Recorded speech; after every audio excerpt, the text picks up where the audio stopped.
Hello, and welcome to Slow Spoken English, the podcast for English learners who want to improve their listening skills with real conversations. I'm Diana. And I'm Richard. We're both living here in Sydney, Australia. And today we're talking about something we deal with every single day. That's right, getting around the city. How do you travel, Richard, from place to place in Sydney? I rely completely on public transport, buses, trains and ferries. Exactly. But Diana has a car, so she drives most places. So we thought it would be interesting to compare our experiences and talk about the different ways you can get around Sydney. Absolutely. So, Richard, let's start with you. What's your typical day like using public transport? Well, I live in the inner west and I work in the city centre.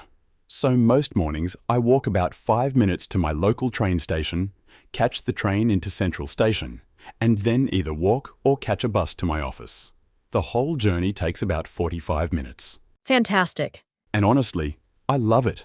I can read, listen to podcasts, or just relax.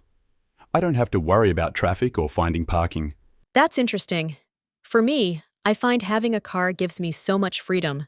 I can go anywhere, anytime, without checking timetables or waiting for connections. Yeah, I can see that would be convenient. But let's discuss the difference in costs. Public transport must be much cheaper than owning a car. Oh, absolutely. I spend about $50 a week on my Opal card. That's Sydney's public transport card.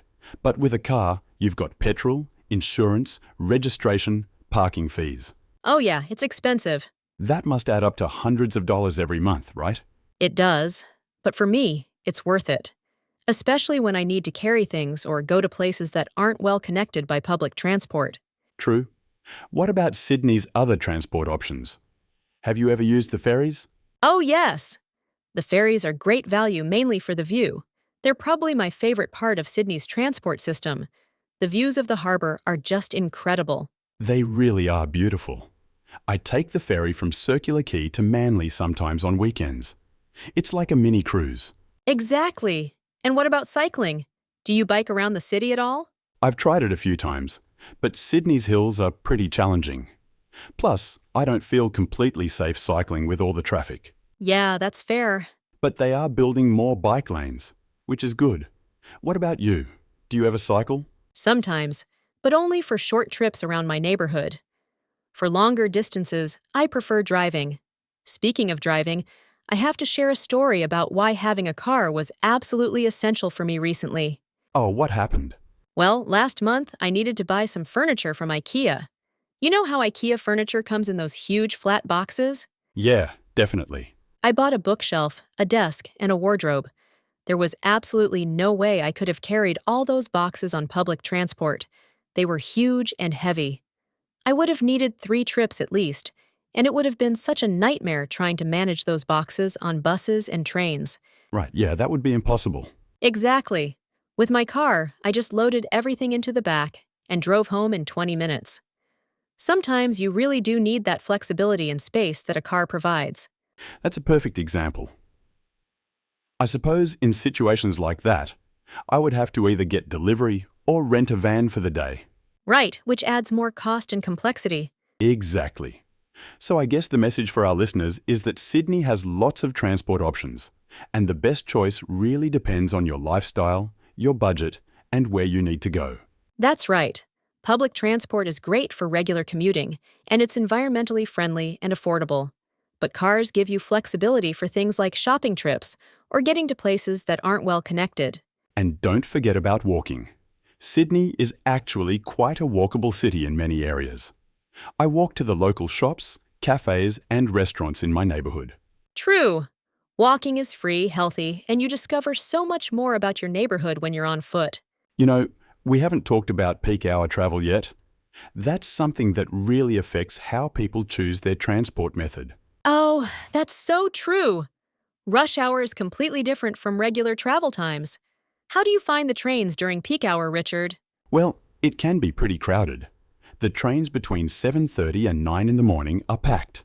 Everyone's squished together, and sometimes you have to wait for 2 or 3 trains before you can actually get on one. But I've learned to travel a bit earlier to avoid the worst of it. And peak hour driving is just as challenging. The traffic on the major roads like the motorway or Harbor Bridge can be absolutely terrible. A 20-minute drive can easily become an hour during rush hour. That's when I really appreciate having flexible working hours so I can avoid the worst traffic. Speaking of managing travel times, do you use any apps to help plan your trips? I've become quite dependent on the TripView app for checking train times and delays. Absolutely. I use Google Maps religiously for driving directions and traffic updates. It's amazing how it can predict which route will be fastest and warn you about accidents or roadwork. Plus, I use the TripView app too when I occasionally take public transport.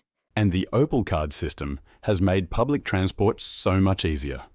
You can tap on and off with the physical card, or just use your phone or contactless bank card. No more fumbling around for exact change, like in the old days. You know, something else I've noticed is how the seasons affect transportation choices.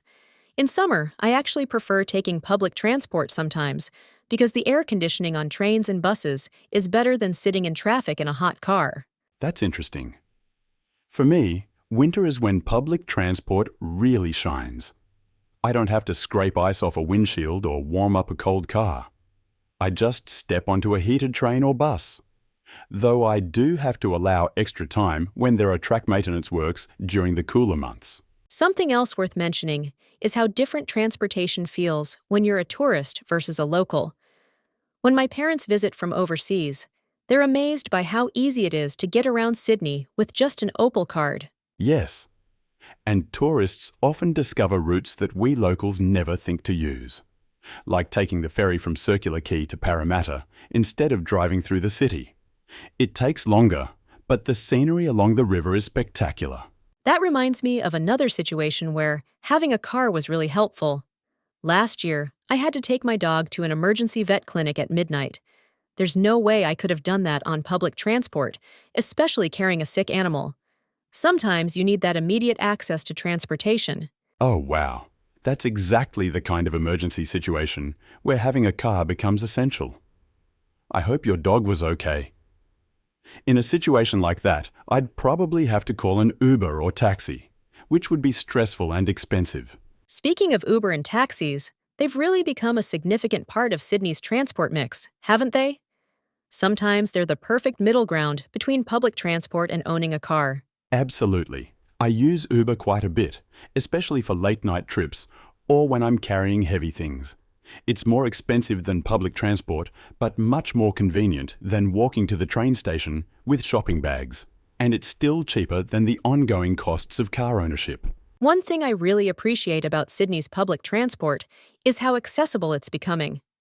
Most of the new trains and buses are wheelchair accessible, and they're constantly improving station access with lifts and ramps. That's so important. It's great to see the city becoming more inclusive. And looking ahead, it'll be interesting to see how electric vehicles and maybe even autonomous cars change the transportation landscape in Sydney over the next decade. Well, that's all the time we have for today's episode. Thank you so much for listening to Slow Spoken English. Remember, we have 3 levels: beginners, intermediate, and advanced. So you can choose the pace at which you want to practice your English learning according to your speed and style. If you enjoyed this conversation about transportation in Sydney, please like this podcast and subscribe for more episodes. We really appreciate your support. And we hope to see you in future episodes where we discuss the typical situations you find yourself in life so you can understand what phrases to use for where and when you too find yourself in those same situations. Until then, keep practicing your English, and we'll talk to you soon. Goodbye! Cheers!